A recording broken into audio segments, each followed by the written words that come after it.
अस्सलामुअलैकुम and welcome to your own show secrets of beauty, जिसमें हम बात करते हैं कि खूबसूरती किस तरह से हासिल की जा सकती है, इसके अलावा how to enhance and boost up your personality. आज की वीडियो में हम लेकर आए हैं रीजनरेशन थेरेपी, जो कि आपकी पोर्स, स्कार्स और फ्रैकल्स को ट्रीट करता है, और इसको करेंगी सीरत सयाल, जो कि सरकदस ब्यूटी सैलून की ऑनर हैं और 10 साल से उनका एक्सपीरियंस है इस फील्ड में। So let's begin with the video.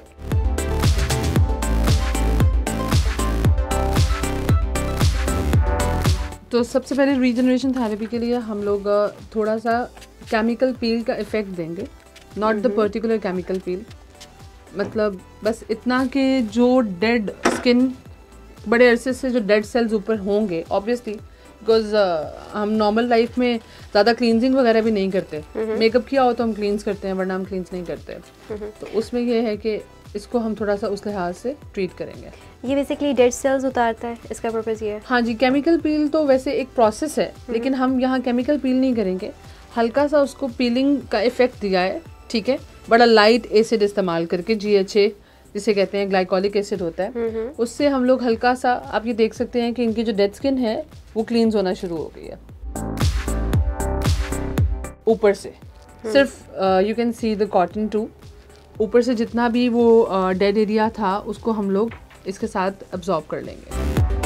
अच्छा, रीजनरेशन थेरेपी जो हम स्टार्ट करने लगे हैं, जो कि एक स्टेप हमने कर भी लिया है, बेसिकली किन स्किन टाइप्स के लिए ज़्यादा बेहतर है? प्रॉब्लम ये है कि अगर आप लोग सफ़र कर रहे हो ओपन पोर्स से, स्कारिंग से, ठीक है, फ्रैकल से, या ब्रेक डाउन में आकर टू टोन से, तो ये ब्राइटनिंग, एंटी एजिंग और साथ ही साथ पोर्स को एकोमोडेट करेगा, स्कार्स को एकोमोडेट करेगा। और ये जो पूरा प्रोसेस है उसके अंदर सबसे पहले हम लोग जो चीज़ इस्तेमाल कर रहे हैं, ये एक स्टोन है, basically this is called as gua sha, और ये एक जापानीज़ टेक्निक में इस्तेमाल होता है, लेकिन हम लोग इसे पाकिस्तान में इंट्रोड्यूस इसलिए कर रहे हैं क्योंकि this is very safe to use, ठीक है। ज़्यादा हाई जो फ्रीक्वेंसी ट्रीटमेंट्स होते हैं वो बाज़ औक़ात हमारे लिए इतने हेल्पफुल नहीं भी होते। अब ये क्या करता है कि जब मैं इसको प्रेशर दिए बगैर स्किन पे ऐसे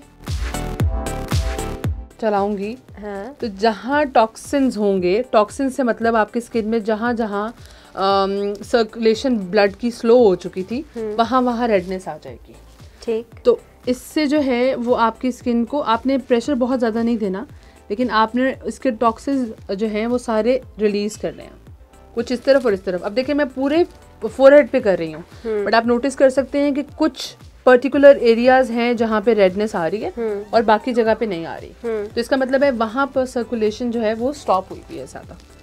और पूरे फेस को हम इसी गौशा टेक्निक से ऊपर की तरफ लिफ्ट करते हुए लेते आएंगे। इससे बेसिकली फ़ायदा क्या होता है? इससे ना सिर्फ आपकी ब्लड सर्कुलेशन बढ़ेगी, पोर्स पे काम होगा, आपकी एजिंग ख़त्म होगी, और ये जो टेक्निक है ये आपके चेहरे के, आप कह लें कि बड़े अरसे से आपने घर में गंद इकट्ठा किया हुआ है और आज आप वो निकालने वाले हैं, सिंपल लफ्ज़ों में अगर बात की जाए तो। अब यहाँ पर मैं जो कर रही हूँ, this is for basically jaw line, double chin. बाज़ औक़ात हमारे यहाँ पर नीचे हम टेक्नोलॉजी यूज़ करते हैं, तो यहाँ से हम अपने फेस को थोड़ा सा बेंड करते हैं हर वक्त, ठीक है, और उसमें ये होता है कि यहाँ पर ब्लड सर्कुलेशन कम हो जाती है, इस वजह से हमारी फैट डिपॉजिट हो जाती है। जब हम इस टेक्निक को यहाँ पे इस्तेमाल करेंगे तो यहाँ पर ब्लड सर्कुलेशन स्टार्ट होगी, और अगर कोई इसके कंटिन्यूस सेशंस ले तो उसमें ये चीज़ आ जाती है कि ये फ़ायदा होता है कि आहिस्ता आहिस्ता उनकी ब्लड सर्कुलेशन फ्लो करने लग जाती है और चीज़ें पहले से बहुत बेहतर हो जाती हैं। आपने अभी सेशन का जिक्र किया, तो इसके कितने सेशंस होते हैं? Depending on the skin condition. अगर आपके स्कार्स हैं और आप अपने स्कार्स के लिए ले रहे हो, तो फिर ऑटोमेटिकली डिपेंड करता है कि स्कार्स कितने वियर्ड हैं, कितने बड़े हैं, ठीक है, क्योंकि बाज़ औक़ात ये होता है कि हम ऐसे लोगों से ट्रीटमेंट कराने चले जाते हैं जिनको नो हाउ बिल्कुल नहीं होती, ठीक है। और अब आप ये देख सकती हैं कि जैसे जैसे मैंने अभी सिर्फ गौशा यूज़ किया, कोई मटेरियल अप्लाई नहीं किया, और इनके पोर्स देखें आप, यहाँ और यहाँ में डिफरेंस देख लें, they are closing their faces. इनका साइज जो है वो छोटा होगा क्योंकि ये टेक्निक टॉक्सिन्स रिलीज करेगी और जाके ख़त्म करेगी। And it's totally painless. It is painless, you can ask her, it is painless and you can feel, आपको बहुत रिलैक्सेशन महसूस हो रही है अपने मसल्स में। अगर आप इनसे पूछें तो बहुत ज़्यादा रिलैक्सेशन महसूस होती है, और ये मेरा पर्सनल फेवरेट टूल है।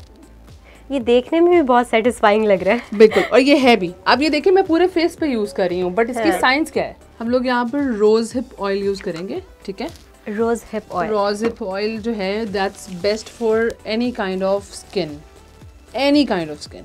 ये मॉइस्चराइजिंग के लिए, मॉइस्चराइजिंग के लिए है, स्कारिंग पे वर्क करेगा, ओपन पोर्स पे काम करेगा, ठीक है, एंड आपकी एजिंग, आपके ब्राइटनिंग और इन सब चीज़ों पे काम करेगा। अब मुझे क्योंकि यहाँ पर जेनरस अमाउंट ऑफ ऑयल चाहिए, इसलिए मैं थोड़ा सा इसको, क्योंकि ये हीटअप भी था, ऑलरेडी टॉक्सिन्स पे काम किया हमने, तो मैं इसको मसाज दूंगी हल्का सा। स्टेप्स सारे लिफ्टिंग के हैं, ठीक है, क्योंकि स्किन की ब्राइटनिंग से लेके सर्कुलेशन के लिए भी आपको, जैसे यहाँ पर 2 टोन है, बाकी इनके चेहरा में किसी भी जगह पे नहीं है, तो मैं यहाँ पर सर्कुलर मोशंस दूंगी, जिससे इनकी स्किन में यहाँ से रिलीजिंग होगी उन सब चीज़ों की जो इतने अरसे से इकट्ठे हुए हैं। और विद इन द ट्रीटमेंट आप देखिएगा चीज़ें जो हैं वो चेंज हो जाएंगी। अब मैं एक जनरस अमाउंट लेकर ऑयल की, और मैंने इसको फेस पे डिपॉजिट करना है ऐसे। अब this is the product, this is called as derma roller, ठीक है। ये घरों में भी औरतों के पास है, but obviously there is always a difference in professional and home treatment, ठीक है। इसके ऊपर नीडल्स हैं, लेकिन ये पेनलेस होती हैं, ठीक है। हल्की सी प्रिंच, बिल्कुल हल्की सी प्रिंच करती हैं, और इससे बेसिकली इसका काम क्या है, आसान लफ्ज़ों में बताऊं, ये आपके ब्रेन को जाके ये मैसेज देता है कि स्किन जो है वो कहीं से इरप्ट हुई है, ठीक है। जब हम इसको करेंगे तो ऑब्वियसली वो एक, और ब्रेन जल्दी से आके स्किन को रिपेयर जब करेगा तो जो ऑलरेडी डेड भी पड़ी होगी ना, वो भी साथ साथ ठीक होना शुरू हो जाएगी। तो इसके लिए कुछ खास मूवमेंट्स होती हैं, प्रेशर का ध्यान रखते हुए थोड़ा सा प्रिकल ये कर सकता है। प्रोफेशनल हेल्प हमेशा बेहतरीन रहती है। जिन एरियाज़ में मुझे रिक्वायरमेंट है मैं उन एरियाज़ के लिए इस्तेमाल करूँगी। और ये बेसिकली ट्रीट कर रहा है स्कार्स को, नहीं स्कार्स नहीं, ये पोर्स को ट्रीट कर रहा है। स्कार्स को भी करता है, okay. लेकिन उसकी वही बात आ जाती है, ना सिर्फ स्कार्स को, ये एजिंग को भी ट्रीट करेगा। हाँ, right. ये 2 टोन को भी ट्रीट करेगा। आपने ये रिंकल जो स्टार्टिंग में अगर देखा हो, ये रिंकल लाइन अंदर थी, अब ये ऊपर अपेयर होती जा रही है। हाँ, इसका मतलब है कि ये फंक्शन जो है कर रहा है यहाँ पर, ठीक है। लेकिन इसका प्रेशर और इसकी मोशंस, हर चीज़ हमने ध्यान से देखनी होती है। मैं इनको hyaluronic एसिड दूंगी। डर्मा रोलर की ट्रीटमेंट के बाद hyaluronic एसिड इसलिए चाहिए कि hyaluronic एसिड काम करता है आपके मॉइस्चर को डेवलप करने में, फेस के, ठीक है। फेस का मॉइस्चर लॉक करेगा और यहीं पर प्लम्पिंग देगा, ठीक है। स्किन को यंग दिखाएगा और प्लम्प करेगा। और ये पूरा, अभी सिर्फ रेडनेस होगी, 24 आवर्स तक आप मेकअप नहीं कर सकते हो ये थेरेपी लेने के लिए बाद, ठीक है। आपको 24 आवर्स तक अपना मेकअप जो है वो बेहतर है कि आप वीकेंड्स वगैरह पे और इन सब चीज़ों पे अपनी थेरेपी करवाओ। और जो hyaluronic एसिड है उससे ये चेहरा जो है वो प्लम्प होना शुरू हो जाएगा और यंग दिखेगा, यूथफुल दिखेगा, ग्लो, ब्राइटनिंग के ऊपर काम करेगा। और आप देख सकते हैं कि इनकी फाइन लाइंस जो हैं उसमें से गड़ा ख़त्म हो गया। हाँ, वो पहले अंदर थी, वो पहले अंदर थी, अब वो बाहर निकल आई हैं। और ये क्या है? ये जो आपके जितने ब्लैक हेड्स हैं उनको बिना किसी पेन के सक कर रहा है, ठीक है। ओके। और इससे हम लोग एक्नी भी ट्रीट कर लेते हैं, जो एक्नी होती है, हाँ। या जो वाइट हेड स्किन के अंदर पड़े हुए होते हैं, वो कभी बाहर आते ही नहीं है। आप बाज़ औक़ात अपने चेहरे को टच करते हो ना और दानेदार महसूस होती है, उससे ये चीज़ जो है वो बिल्कुल ठीक हो जाएगी। और इससे मेरा ख्याल है ये फ़ायदा भी है कि जब आप पिन से कर रहे होते हो तो वो मज़ीद निशान छोड़ देता है। मैं पिन्स बिल्कुल प्रमोट नहीं करती हूँ, उसकी वजह मेन ये है कि स्टील जो है वो आपकी स्किन को किसी भी एंगल से बेनिफिट नहीं दे सकता। और आम तौर पे फेशियल्स में आप ये देख सकते हैं, अगर आप जूम करके दिखाएं, अब आप देख सकते हैं ये ग्रॉस है, लेकिन आप पिन को देखें, पिन अंदर से सारी गंदी हो चुकी हुई है। तो ये अब मैं जेड रोलर से इनके पोर्स पे और जहाँ पर मुझे लिफ्टिंग चाहिए मैं वहाँ जाके मसाज करूँगी। अगेन ये भी एक स्टोन है और ये भी जापानीज इंस्पायर्ड टेक्निक है। रीजनरेशन थेरेपी कितनी देर तक रहती है? लाइक एक महीना गुजार लेते हैं? 1 महीना आराम से गुजरता है, और उसके दरमियान में भी हम कुछ ऐसा प्रिस्क्राइब करते हैं कि जो वो घर में अपने साथ जो है वो उस थेरेपी के दरमियान में यूज़ करते हैं। और इसका इफ़ेक्ट कम से कम भी एक से 1.5 माह बाद ख़त्म होना शुरू होता है जब दोबारा सेशन लेने का टाइम आता है। अनटिल एंड अनलेस जब तक आपकी स्किन बिल्कुल जो है वो एक रिफाइंड फॉर्म में आ जाए। जैसे पोर्स जो हैं वो कभी भी ख़त्म नहीं होते, दैट्स अ मिथ। इनका साइज़ जो है वो डिक्रीज़ हो जाता है, ठीक है। स्कार्स जो हैं वो भी आपकी स्किन को डैमेज करते हैं ज़्यादा अगर आप उनको ट्रीट ना करवाओ। तो इसलिए रीजनरेशन थेरेपी का सेशन 1 मंथ में एक दफ़ा लेना ज़रूरी है अगर आपकी स्किन वाकई में ही बहुत ज़्यादा डैमेज होती जा रही है और 1000 चीज़ें कर ली हैं और किसी भी तरह ठीक नहीं हो रही। So the next step is, ये मैंने इनके फेस पे गॉज लगाई है, ठीक है, क्योंकि मैं फ्रीक्वेंसी ट्रीटमेंट देने लगी हूँ थोड़ा सा टू देयर पोज, ठीक है। लेकिन उसमें मैं डायरेक्ट स्किन पे अप्लाई नहीं करना चाहती क्योंकि डर्मा रोलर यूज़ किया है और मैं नहीं चाहती किसी भी किस्म की इरिटेशन आए। तो उसके लिए मैं आँखों का ध्यान रखते हुए, हल्का सा अर्थ फील करता है ये, इसको मैंने फ्रीक्वेंसी सिर्फ जहाँ रिक्वायर्ड है, जब स्किन पे लग जाता है फिर नहीं ये फील करता कुछ भी। लेकिन इससे ये है कि ये जाकर आपकी स्किन को जो अभी हमने सारे प्रोसेस से बाहर निकाला है इसको हीलिंग देना शुरू कर देता है। और ये डायरेक्ट स्किन के साथ नहीं हम कर सकते, इसलिए वी यूज़ करते हैं लोग यूज़। मैं इसको प्रिस्क्राइब नहीं करती बिकॉज गॉज से सेफ्टी हो जाती है। यू नेवर नो किसी की स्किन कैसे रिएक्ट कर जाए, so you have to be what you say that particular about this fact, ठीक है। And this is the final process. और भी स्टेप्स होते हैं डिपेंडिंग ऑन द कंडीशन, ठीक है। मैं गॉज पे रख के ही मिनरल मास्क, ये ऑर्गेनिक मास्क है, ठीक है, खुद से बनाया हुआ, हर्ब्स और चीज़ों से एक्सट्रैक्ट किया हुआ है, और इससे हम पूरे चेहरे को अप कर देंगे क्योंकि ज़ाहिरी सी बात है कि आपको अब सब चीज़ों को जो आपने किया है उसको पैक भी करना है स्किन के अंदर। डायरेक्ट स्किन पे एप्लीकेशन ना करने की वजह अगेन यही है कि स्किन ट्रीटेड है। अगर मैं डायरेक्ट स्किन पे एप्लीकेशन करूँगी तो वो किसी भी किस्म की इरिटेशन को ला सकता है। तो गॉज से जितना चाहिए रिक्वायर्ड है उतना स्किन पे चला जाएगा। और इसके बाद अब रिजल्ट देखिएगा, स्किन पहले से बेहद ब्राइट, टाइट, लिफ्टेड और यंग लगेगी। और अगर स्कार्स होते हैं इनके तो आप स्कार्स देखते तो उनकी अपीयरेंस जो है वो बहुत कम हो जानी थी। So the last step, yes, अब मैं इनके फेस से गॉज निकाल लूँगी। इनके फेस को आप क्लियर करेंगे हम लोग क्योंकि ये फाइनल प्रोसेस की तरफ जा रहा है। ये सिंपली वाइप से आप कर रही हैं? ये मैंने सिंपल वाइप यूज़ किया बिकॉज अब टाइम है इनकी स्किन को, इनका पीएच लेवल ऑलरेडी लो ही था थ्रू आउट द ट्रीटमेंट क्योंकि हमने कोई हार्श केमिकल यूज़ नहीं किया, ठीक है। लेकिन अब जो है वो आपको पता है water is the best solution.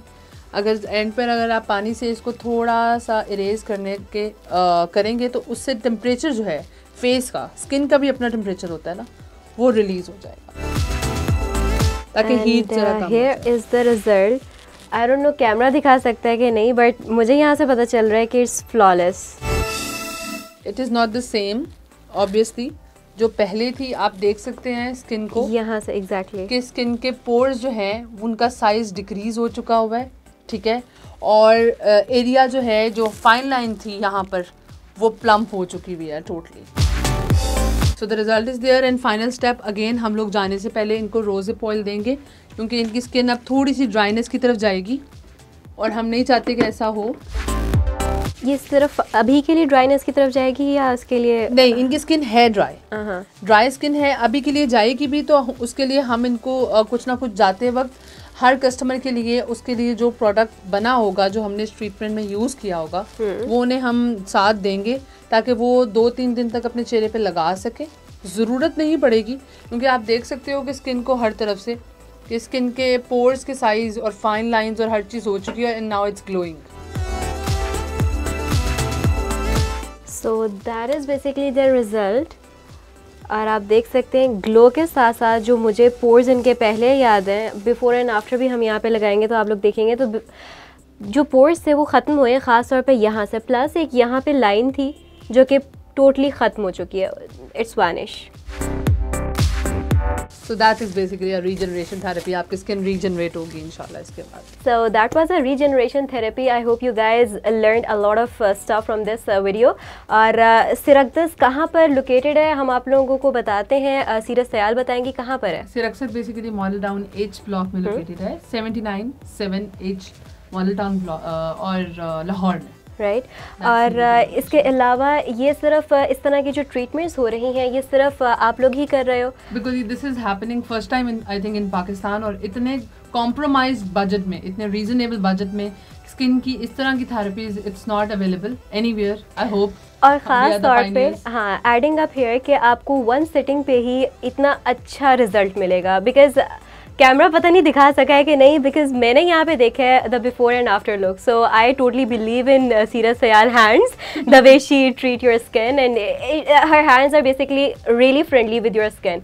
सो अगर आप लोग भी पिगमेंटेशन का अगर शिकार हैं, अगर आपकी स्किन के ऊपर स्कार्स हैं, पोर्स अगर आप लोगों के खुले हुए हैं, बहुत सारी ट्रीटमेंट्स ले चुके हैं, नहीं कुछ हो रहा, नहीं कोई बात बन रही, तो आप सीरत सयाल के पास आ सकती हैं. हमने आपको लोकेशन भी समझा दी है. सिरक्सस salon and studio, Model Town H block. Exactly. So video के बारे में क्या अच्छा लगा, क्या बुरा लगा, कमेंट्स में अपनी राय का इजहार लाजमी कीजिएगा. फिलवक्त के लिए अपनी मेज़बान महा रशीद और सीरत सयाल को दीजिए इजाज़त. अल्लाह निगहबान.